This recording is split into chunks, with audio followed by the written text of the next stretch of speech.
Wide Angle Conversations, an initiative of Life by Design. Because stories are powerful, capable of igniting change and enabling success in others. This is Season 4, and I am your host, Taruna Aggarwal.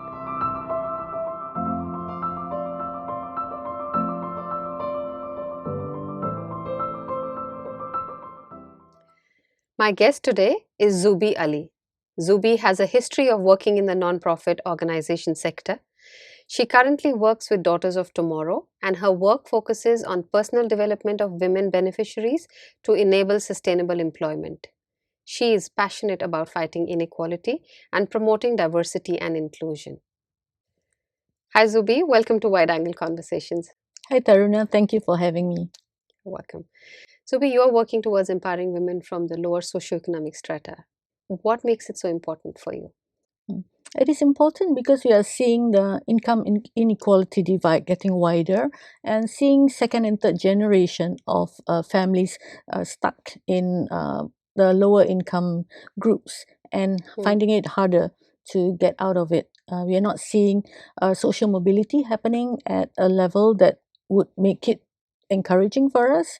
So I think the problem is urgent and getting more deeply rooted. So I would like to see progress happening, and I would like to see more of the helping agencies step out to enable families to move out of poverty and create better lifestyles for themselves and their children. Right. So, at Daughters of Tomorrow, what would be the ideology, and what are the gaps that is being addressed through this? At Daughters of Tomorrow, we start with empowering the women because we believe that if the woman is empowered and economically stable, she could save the family. And Right. these are especially so with single parent families or single moms. So we hope that the structures can be put in place to support women who are working hard to sustain a career as well as be good parents to their children.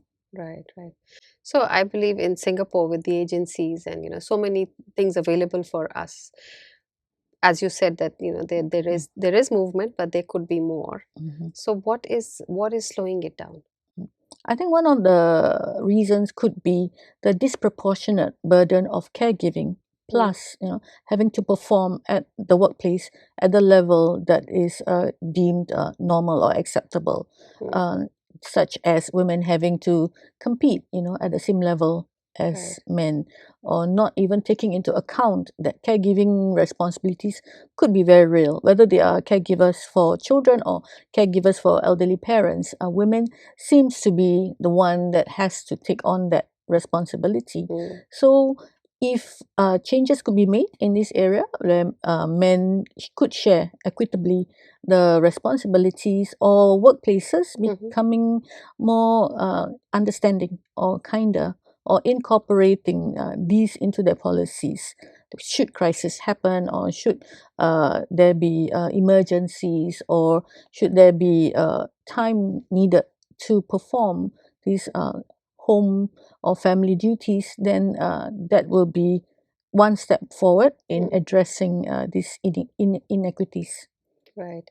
And I remember in an earlier conversation that we were having, you mentioned that there is a greater need to look at creating a safe space, a conducive space for women. Yes, I think women feel very much burdened by the expectations placed on them, the pressures of trying to sustain a job and bringing home the income for their families, as well as rushing home to pick up the children, keep the house in order, make sure that the kids are doing well in school. This remains very much a mother's responsibility. So if this could be adjusted or created, made to be shared differently, then I think women feel safer that the community is with her employer is with her family is with her. So these go a long way to make sure that a woman can be well adjusted in her roles, as well as give the very best, because she feels that there are other people who share the same problem, as well as who would extend a helping hand if needed. Right. So it seems like we have to look at women's issues with a different lens to make the needle move, right, and shift. And Mm. everybody needs to be involved in that. Right. Yes, I hope that the issues of caregiving for the children Mm, could rest on the community as a whole. Everyone could be the extra pair of hands or mm, eyes, to look out for the children and to have a more community based approach when right. it comes to the children's well being, and that the problems of taking care of the children doesn't rest on just the parents alone, Mm, but everyone can take an interest because it is in the interest of the community when right. children are safe and well cared for. Right. And especially for the group that you are working with, the lower income Mm. families, the low income women, what is the kind of environment that they specifically need for them to move, and you are working towards giving them that confidence, building their confidence and getting them job ready or employment ready, right? Mm. Is the acceptance increasing in the workplace for such women? What is your experience so far? Daughters of Tomorrow acts as the social leveler or bridge, Hmm.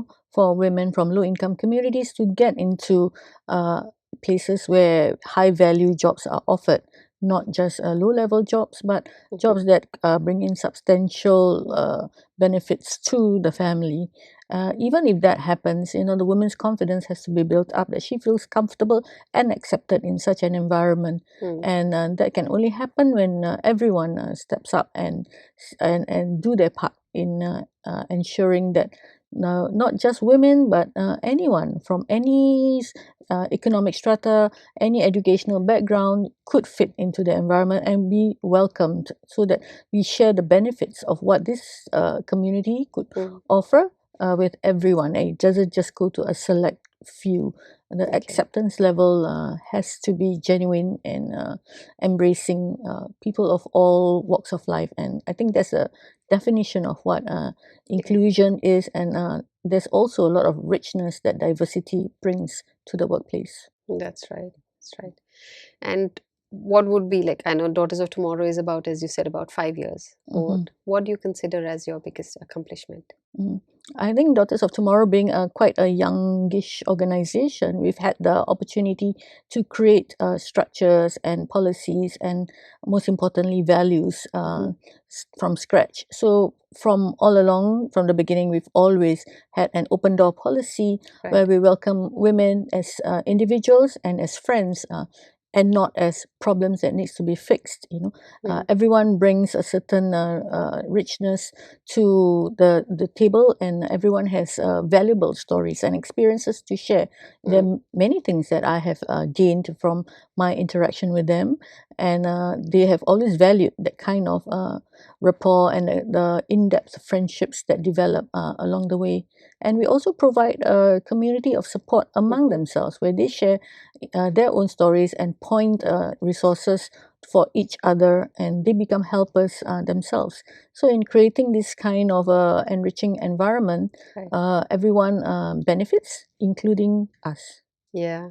Mm. As befrienders, I think that Mm. there is a lot that we take also from these experiences, and to kind of have Mm. build that relationship with the beneficiaries. Yes, especially from our befrienders, they found the interaction to be very meaningful. And many Mm, times I've heard them say that they derived even more from the community members than mm, what they could give. And I think that's quite a positive, uh, direction to take. And I hope that, yeah, more people would create this kind of safe, all-inclusive spaces right. for people from all walks of life.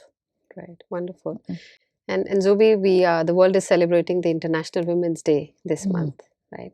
What would you like to say to the women out there?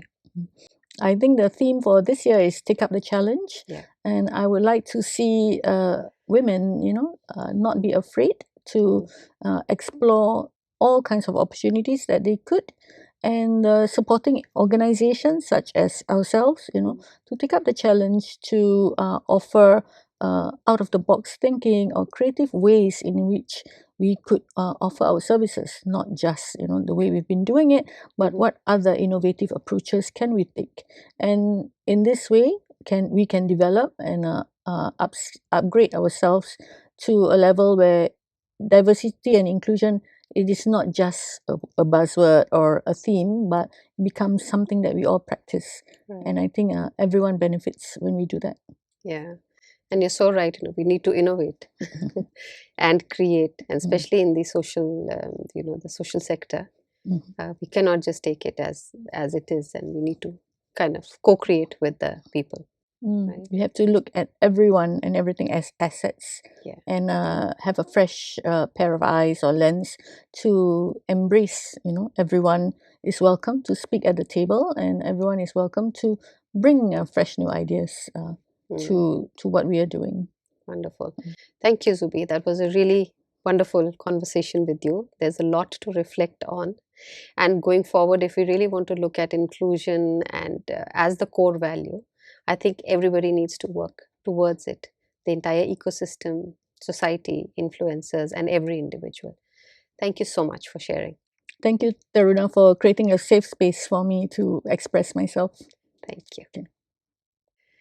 That was Zubee Ali sharing her views on addressing economic inequalities in the society. Thank you for tuning in to Wide Angle Conversations Season 4. In this season, we brought you insights on the different pillars of diversity and inclusion. We hope this provides you with a fresh perspective on the uniqueness that each individual brings through their personal journeys and the power of working together inclusively. This was Season 4 of Wide Angle Conversations, and I am your host, Taruna Aggarwal. I'll see you in the next one.